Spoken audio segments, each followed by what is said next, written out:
I'm Brian Van, SportbikeTrackHere.com. Today we're going to install a set of Spiegler brake lines front and rear on our Kawasaki Z125 Pro.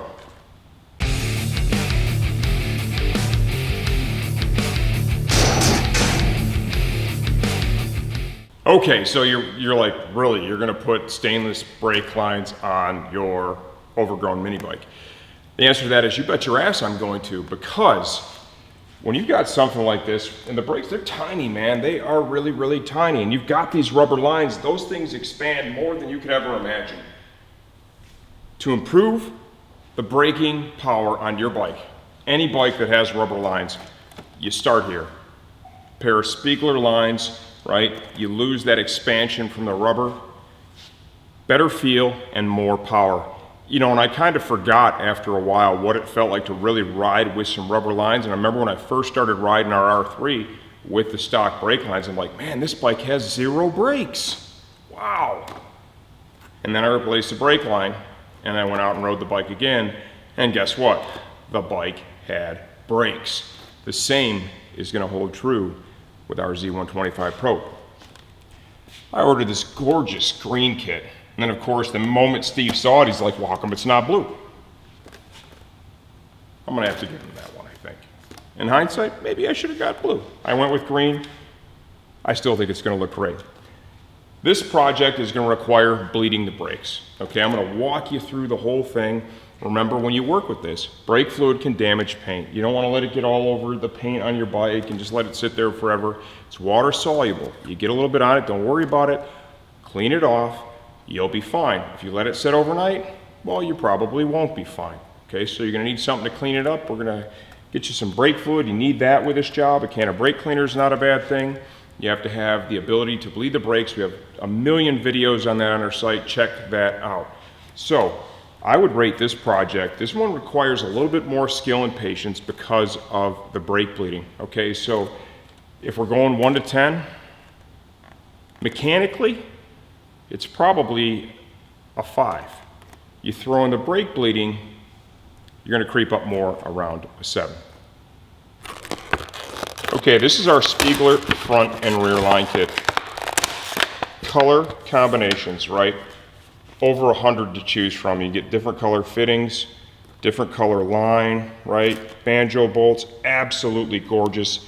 Not only do they work amazing, but they look great too. You'll see that they've got some stickers here. These are actually custom made in Ohio, okay? They got some stickers to denote which line is it. Front or rear, master cylinder, making the installation that much easier. Also, if you look at it, right, look at the grommets that they fit on the lines when they build it. On the Z125, those line up, I almost knocked myself out with a mirror. Those line up with the tabs that are already on the bike, so we're going to be able to repurpose those, and it's really going to hold the line in place nicely. When I come back, we're going to begin this project. The first step that I like to perform is I'm going to empty the stock master cylinder. Okay, to do this, I'm going to take advantage of the fact that I've got a power bleeder and a gigantic air compressor. You can still do this at home, right, without an air compressor. You can use a turkey baster, something to suck the fluid out of here to get it as empty as possible, right? The reality is the more fluid you remove, the less there is to leak. Pretty simple. So we're going to start up here. And you want to make sure that as you take this apart, don't lay any of this down face first in the driveway, nothing like that, right? You want to make sure that you are keeping that seal free from debris, because it will pick it up. And you do not want that inside of your brake master cylinder. Pretend this is a turkey baster and you're pumping, same idea, man. Except for I'm not pumping them, this isn't a turkey baster. That's a bitchin' air bleeder. Now we've got the master empty. I'm gonna come down here and hook that to our bleeder screw. I'm gonna open it up.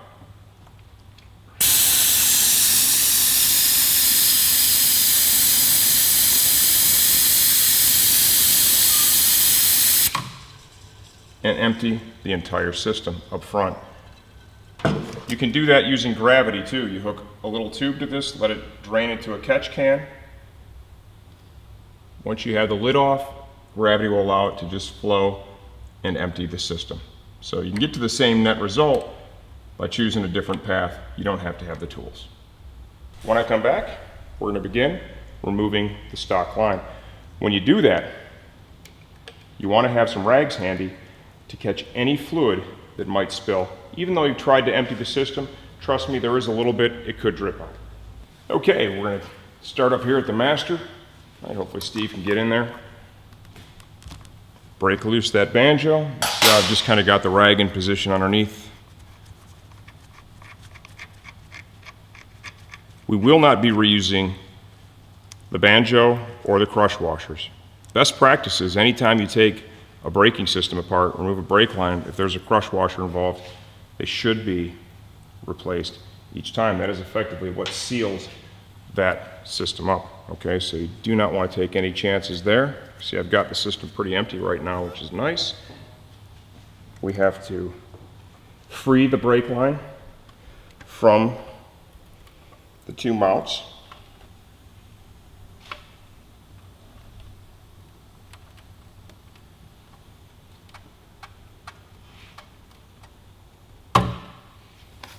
That is captured in there pretty well. It's going to take a little bit of effort to get that done. You've got one here that is just behind the headlight too. So you're going to reach back there and pop that one loose.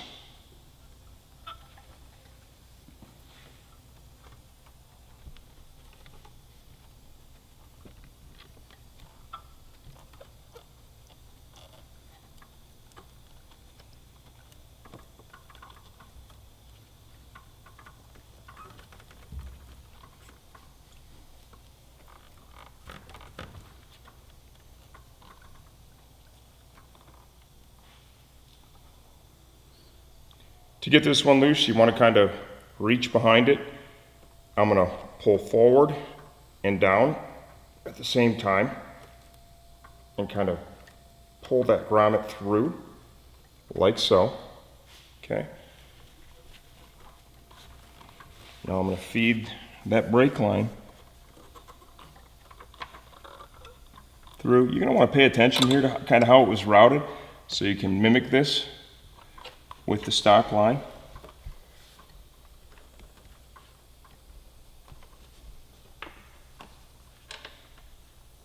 Okay, like so. I want to come down here to the caliper.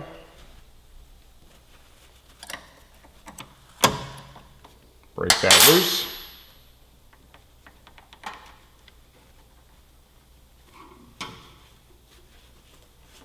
See, there's just a little bit of fluid probably still going to come out here.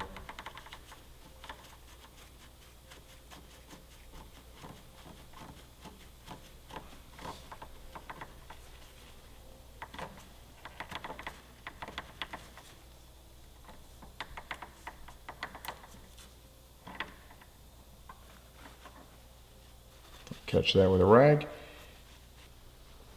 Okay, now, you see here, there is the master cylinder, right? MC first. We're going to go ahead and remove that sticker. And make sure that comes off really clean. If it doesn't, clean it up. That is the sealing surface for the banjo, okay? And now, let's get this thing into position. You're able to rotate these fittings, okay, using some supplied tools. I want to identify whether or not we need to do that before I get this thing installed completely. Okay, so what we're going to do is just kind of mock it up to see where we're at and whether or not we need to take advantage of the ability you have to rotate the fittings with the Spiegler lines.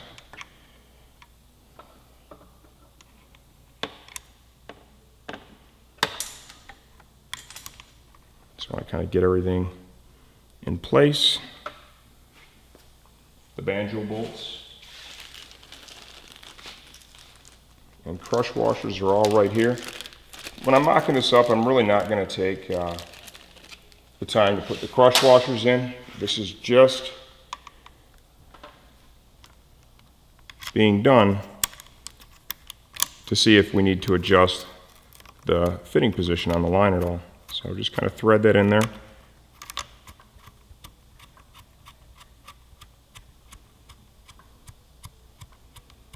Like so. No need to tighten it up. And come on back down.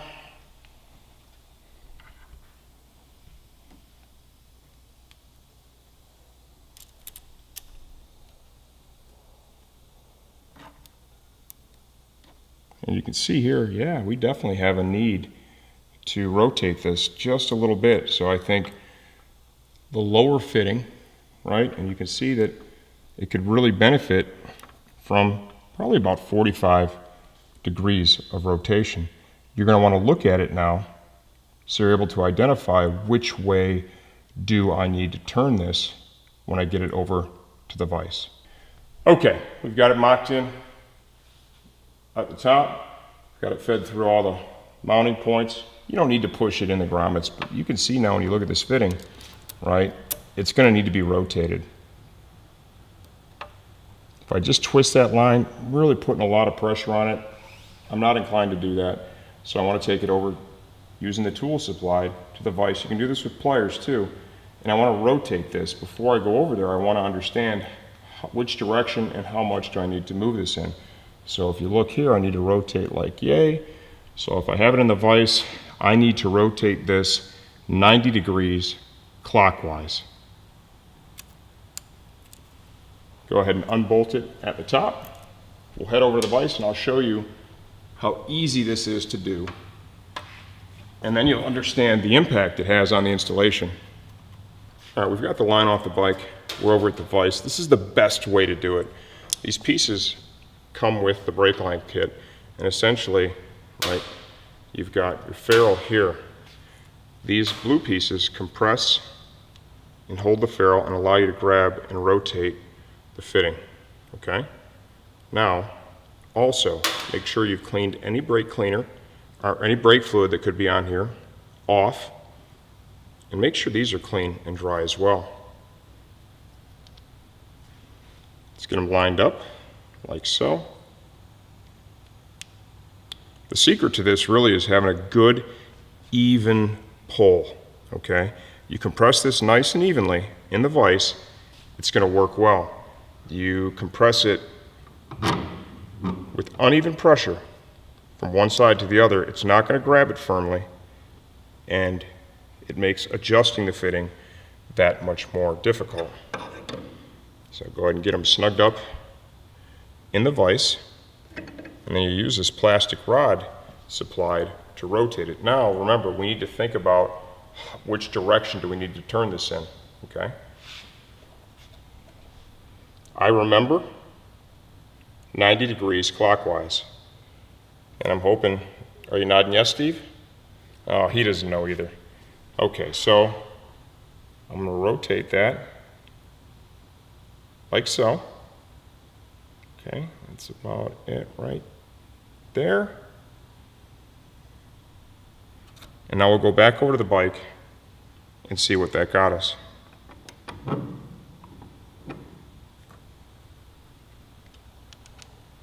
Feed that line up through its mounting points.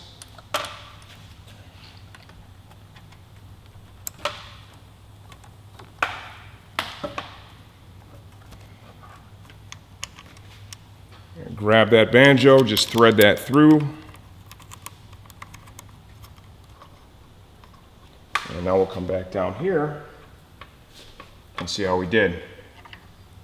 And you can see now, that's a good result right there, okay?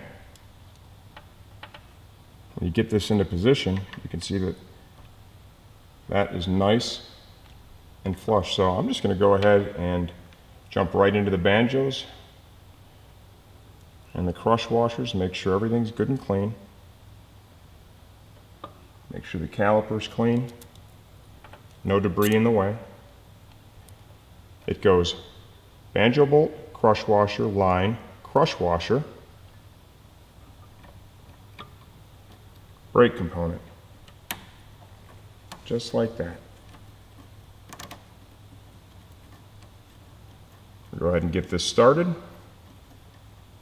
These are aluminum, so you will not torque these as much as you would the steel ones. The steel banjos are able to accept more torque, right? Require a little more torque.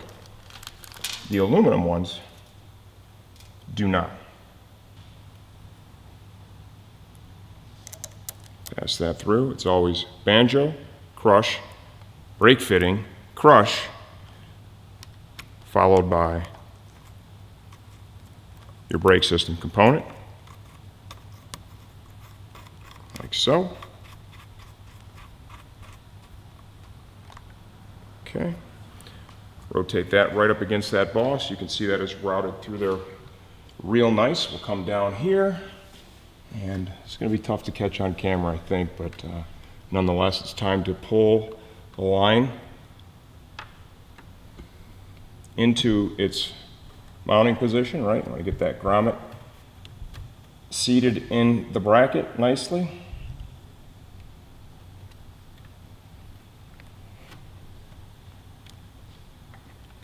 That is definitely, that access back there is a little bit tight, and you really have to compress this thing pretty well to get it to go in. I was able to do that without any disassembly. Same thing here, fender area. Just kind of pull towards you, like so. And you can see those are held in there really nicely, okay? Lines routed well. Now, torquing the banjos. These are 14 mils, okay? These are just aluminum. You do not need to go crazy, right? Torque them just enough. If you over torque it, all you're going to do is damage it.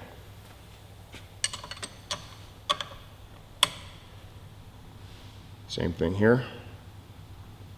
And like the wrench I'm using, right, that's a long wrench. There's a lot of potential there, right? It would be super easy to over torque and destroy that banjo bowl. You want to revisit it just to make sure that you've got good even torque. Like that. And now we're ready to put some brake fluid in the system. Always start any job like this. A new thing of brake fluid is the right way to do it, a new container, and you want to make sure the fluid is from a sealed container. If it's old, it's been unsealed, brake fluid is the type that will attract and retain moisture. That's no good. You do not want that in your braking system, so make sure anytime you do a service like this, you're starting off with a brand new can of brake fluid. Okay, I've got the lid off the master right now. I just filled it. We're going big. We're going with RBF 600 from Motul. And then I'm going to come back down here and I'm going to open the bleeder screw. While we're servicing the back brake line, we're going to take advantage of our friend gravity. And by opening the screw down here and having the master full, it's going to allow the opportunity for the fluid to make its way down into the caliper while we're working on the back of the bike. Got that bleeder screw open. I just positioned a rag there for right now. I do not have a bottle set up as a catch can with a hose. You may, because you may not have a power bleeder, same way that I do. So if you have that, use that. I don't, so I'm going to use a rag when I'm working over here. I'm just going to keep an eye on that. And once I see the fluid making its way down, we'll go up there and we'll begin to bleed the front brakes. Now it's time to focus on the rear. The rear brake line is held right here. It's bent over the front of the swing arm, or the frame, and then it's run over the top of the swing arm right here. So we're going to pull a couple of things off in order to gain access to service this thing effectively. This panel on the side, I'd like to pull that off, and that's just so we can have a closer view of what we're doing when we're working on it. And then we need to pull this hugger off so we can get the line replaced. All right, went over and grabbed a T-handle, just a 4 mil. A couple of visible fasteners here. This looks like this is going to be pretty simple.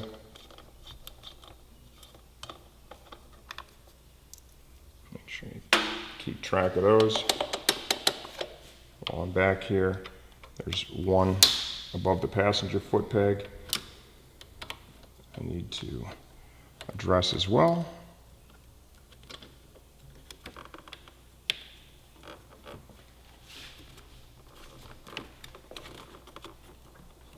You can see we've got pretty decent access.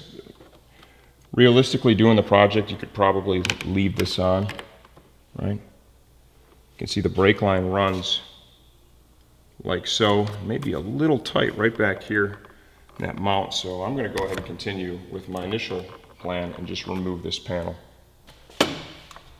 Other side of the bike, finish up the hugger. Kind of integrated the hugger and the chain guard here. Okay, 4 fasteners are out of the hugger. There is a little push pin right here by the shock. You'll be able to see this when I get it out. Like so. You just depress the pin in the center, it releases, and that's going to allow you then to remove this, right? And that's going to give us plenty of access now. Okay, now that I've got that hugger off, man, I got to tell you, I've got a good look at the brake line itself, and I think that we're just going to leave this side panel on the rest of the way. These metal hooks here that hold that grommet in place, those are really got a grip on it, so you can see I used a screwdriver to kind of lift that up so I can free this from that mount. I tried to do it without first bending it just a little bit, and it really did not want to come out of there, so it's not going to take much to bend it back, but I think opening that up is a good call up front. And push that brake line out of there. The Spiegler line does come with some new grommets that are fixed to the line, so you're able to reuse that too. Now, gotta find our rear brake fluid reservoir. So we very quickly went right back to pulling this panel off the bike. Okay, to remove this panel, right, I think we have done this before if memory serves me correctly. We need to get a little bit of access by removing the seat. Grab the key in the lock, get back here, give it a tug. There is a Phillips screw right here that has to come off, like so. From there, I believe the majority of it is just going to be push pins. Right? One up here in the front. Freed that. Let's see what else we got.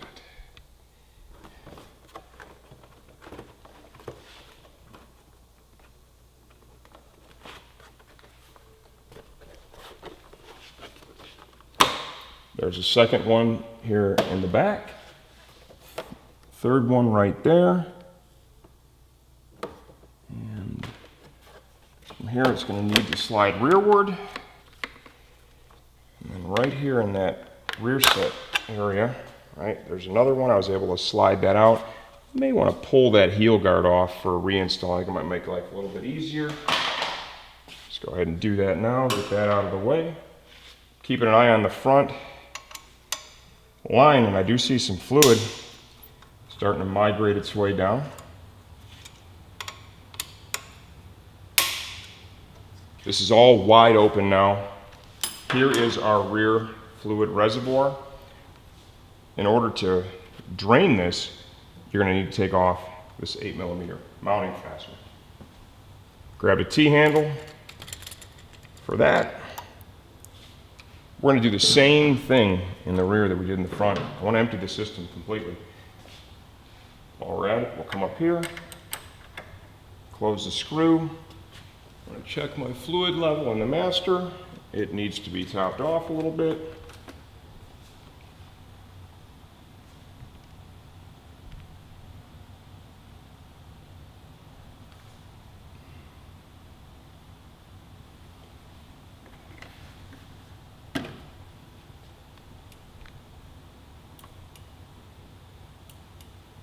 Going to depress that slowly a couple times. I'm not going all the way to the bar, just a little bit.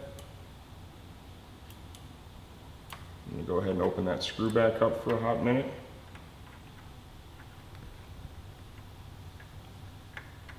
You can see right now the air bubbles migrating out of there.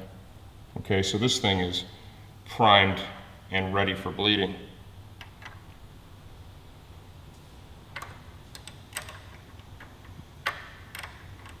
Now that we've got good flow via gravity, when we go to bleed the front, it's going to be a really easy procedure. Okay, same gig here in the back. All right, we're going to get this cap loose. Realistically, you could probably just dump this out into a catch container, okay? Make sure you keep your gasket.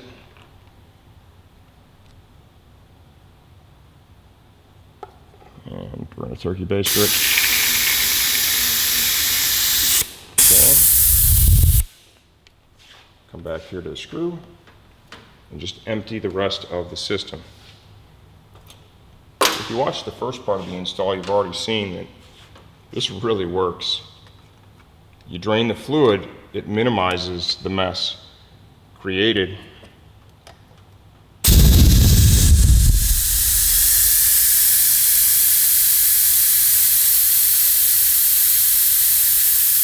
Tremendously. All right, that thing is now officially dry as a popcorn fart. And we're ready to start removing the brake line itself.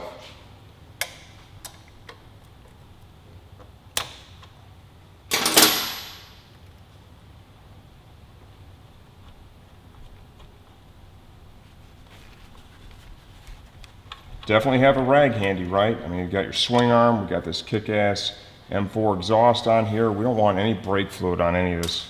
If we do, I've got some cleaner ready to clean it off, right? Doesn't have to be anything really harsh, right? Soap and water would work fine.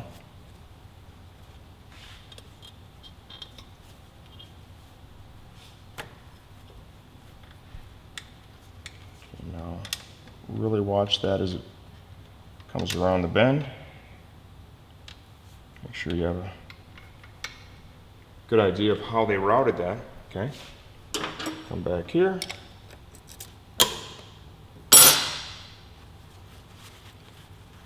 Rag ready.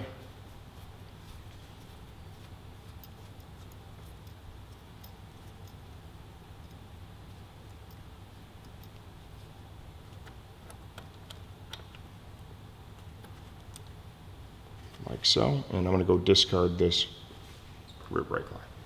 Okay, now same gig as the front. We've got our sticker that denotes this mounts to the master cylinder itself. You can clearly see, right, how that's going to go. Now I'm going to take the line and feed it through. And this is that step that we use to determine whether or not we need to rotate the fittings at all on the line in order for a good clean install. Okay, I've got the line fed in. I'm going to approach this a little bit different than I did in the front. I'm going to start off with a banjo, a crush, pass through the brake fitting, right? And back here at the rear caliper, I'm going to go ahead and run this down just finger tight, okay, and just get it seated. I'm going to kind of build from the back, and if I need to rotate the fittings on the line at all, I'm going to do all that on the bike with the fitting that bolts to the master cylinder, okay? So now we've got our grommets here that are already in position on the line. Just going to get those in place. Slide this bad boy in. Remember, we will need to compress these just a little bit. Show you how to do that too. You're going to need to be over this.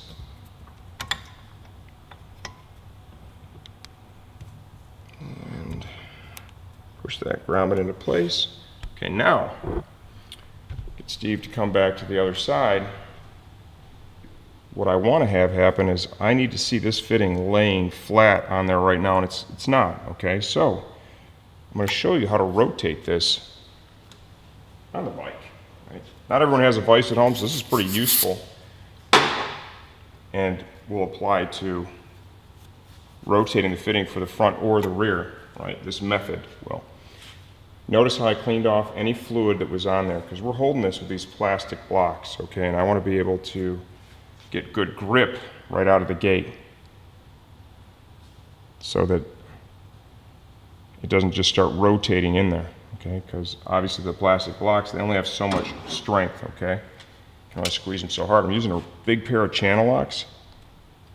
The goal here is to get as even as you can when compressing these, and that's where these channel locks are phenomenal. Okay, I'm going to give it a nice squeeze, and then we're going to use that same tool they supplied. And try that right there.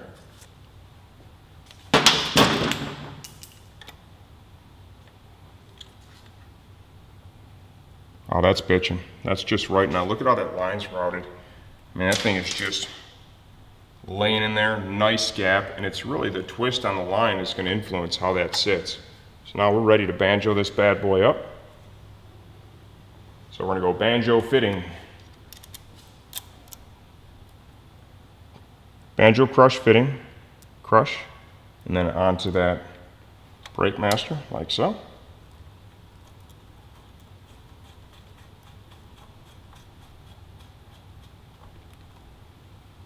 Okay, now we can torque it. So like I said in the front, these are just aluminum, okay, so you really don't want to go crazy on these things. They won't accept the same torque that steel will, nor do they require it to work effectively, so.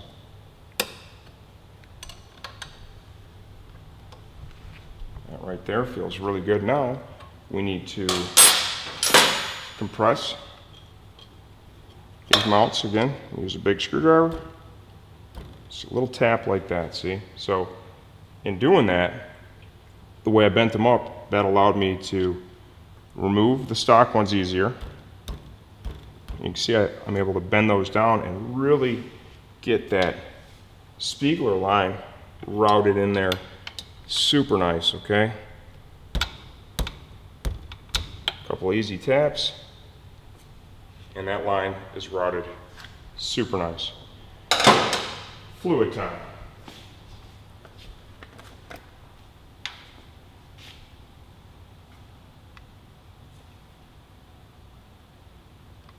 Gonna go ahead and fill that.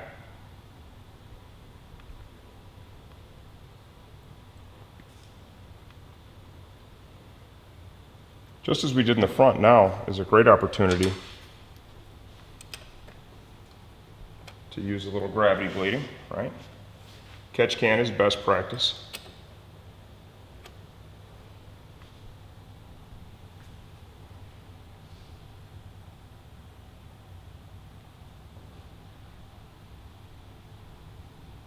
And this really just helps get that fluid moving, that initial flow of fluid. Rear brakes typically aren't very challenging to bleed. They normally bleed off pretty easy. The front's can be a little more, but if you start off with a little gravity bleed, it can make the process go so much faster. Okay, now we're ready to bleed off the rear. We've done a little gravity bleed. I've got the reservoir full, okay? I'm gonna push the pedal just a few times lightly, right? I'm gonna come back here, you can see, pretend this is a speed beater. I just did that, didn't I? Speed bleeder bag and hose kit. That's what I really meant to say, but I didn't the first time. But it's my vacuum bleeder. I'm gonna open the screw now, depress the pedal and hold. And hopefully you could see on camera all the air bubbles that went through. I've closed the screw, I've released the pedal. I'm gonna repeat this. Open, press, close, release. I'm going to do this a few times. Okay, now I've got really good fluid flow. Wow, I strung all those words together. Now I can pump the pedal, and I've got a good solid pedal.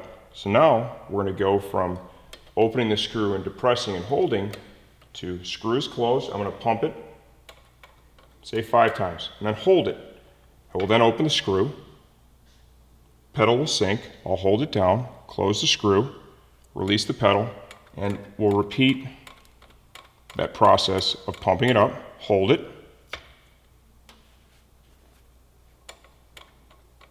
And each time you do this, you evacuate more air from the system.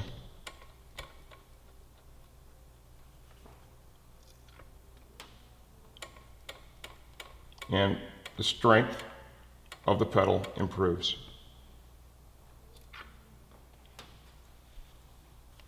The bubbles you still see here, they're trapped because this container is sealed a bit better for sure than a catch can would be, okay? So I can tell based on the pedal at this point that I'm right there. I'm gonna open the screw after pumping it up, and that's it. That is cash money. That is a perfect pedal. When you remove this, make sure you have a rag in place. There's a strong possibility you get some stray fluid. Wipe that off nicely. And you're going to want to clean this area so you don't have any issues with paint down the road. I'm going to do that, and then we're going to go bleed the front. All right, now we're moving up front. This is really the most important of the two. Let's be realistic. This is the brake you're going to use the most. Okay, so you want this to be perfect. Once again, hose over the screw, like so. Okay, we're going to repeat what we did in the rear. I've got my master reservoir full, hose is on. I'm going to open this, depress the lever, hold and close.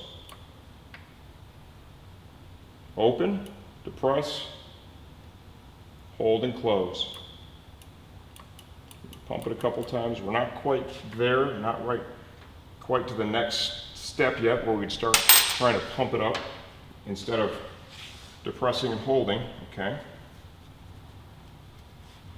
I'm actually going to reroute this right now so that it kind of keeps a little pressure on that. Let me see if I pass around the other side of the screw and line. That's going to help hold that on there. Okay, so now we're going to open, press, close, open it, press, close. We're getting really good fluid flow right now. You want to keep an eye on the level in the master so that you never run it dry. If you do run it dry, you're basically at ground zero. Okay, you're going to have to start all over. Your system is going to be full of air.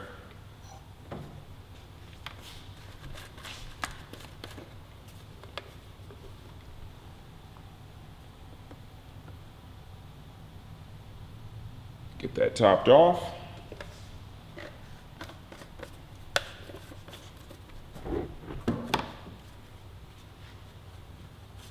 And we'll come up here and get back to it. The tubing that comes on the bag and hose kit that we offer, it's really pliable. It sticks on here a lot nicer than what you're seeing right now. Highly recommend that. You've seen me use that probably at this point in multiple brake videos when installing Spiegler lines. It is such a huge benefit. It makes this process so much easier.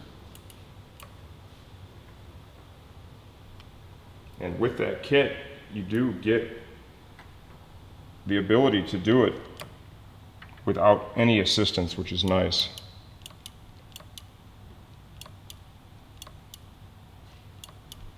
Okay, we're starting to get just a bit of a level right now. The front is always way more challenging. There's more line length. Master cylinder design differs a little bit. And all those things add up to a higher level of difficulty in removing the air from the system. I think once I finish this last press and hold, I think we'll be able to move on to pump it up and hold it down. All right, go ahead and pump it up. All right, you can hold it. All right, go ahead and pump it up. Hold it.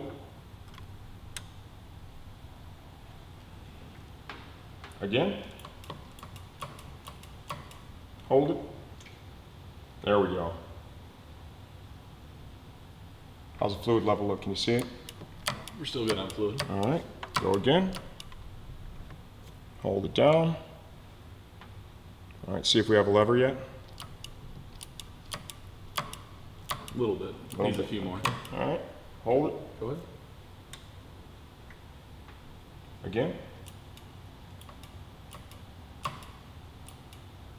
Go ahead. Okay.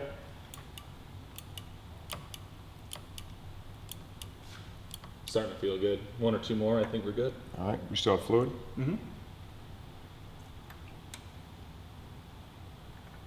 Okay, we're bled up front, master's topped off, sealed off, rear topped off, sealed off. Obviously I've got some body panels to put back on it, but you know what, it's Friday afternoon, we all want to go home because it's after 6 o'clock right now and we need to get this video done. So, we're gonna get right to the end. Clean up really well, especially with this type of master. You get a little spillage up here, right? I used Windex, right? Spritzed it all up here, wiped it off very nicely. Body work, different places. Calipers, I used a little brake clean. Okay, so just, you know, to take nice care of your bike. You don't want to have the paint come off. Now, let's say that you're not sure if it's going to leak. You're worried or the lever doesn't feel as good as you want it to. The way to ensure that you've got every last little bit of air out is this. Go ahead and pump your lever, right? Lever actually feels cash money. Got a couple of cable ties here. At the end of the lever, I want you to squeeze that thing, hold it against the handlebar, and walk away. What's going to happen now is, because the master cylinder piston is depressed, once again, gravity, air bubbles. If there's any air bubbles in here, what's going to happen is they're just going to their way right up and through the master, because remember, that's where they want to be, right? They want to move up through that fluid and be at the top, which is right there. The rear, you'll probably never use it anyways, but you can see that feels absolutely amazing. And in the rear, it's super simple to bleed that circuit. I've never had an issue with that. But up here, this isn't a bad idea. Let it sit overnight. The thing will be perfect. And if you have leaks, you'll have stuff all over the floor and you'll know you screwed up. So there you have it. Here is our Spiegler brake line install on my 2017 Kawasaki Z125 Pro.